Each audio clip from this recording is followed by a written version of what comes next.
Vi blev jagtet af politiet. Vi means we, pronounced. Vi A short, clear V sound followed by a short sound. It's the first person plural pronoun, referring to the speaker and one or more others. Blev Means were, pronounced. Blev With a soft B a short sound and a V sound.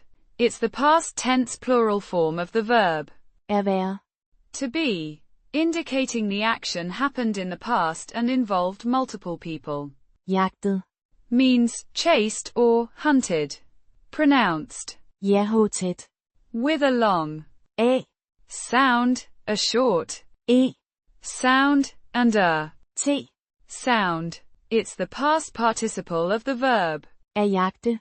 to chase, indicating a completed action in the past. A Means by, pronounced Au with a short A sound followed by a short V sound. It's a preposition indicating the agent or instrument of the action.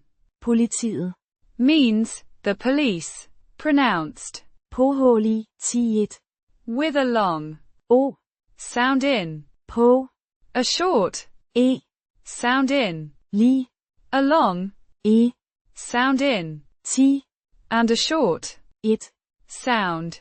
It's the definite form of the noun, Politiet. referring specifically to the police force. Putting it together Vi blev jagtet af politiet. means we were chased by the police. It describes a past event where the speaker and others were pursued by the police.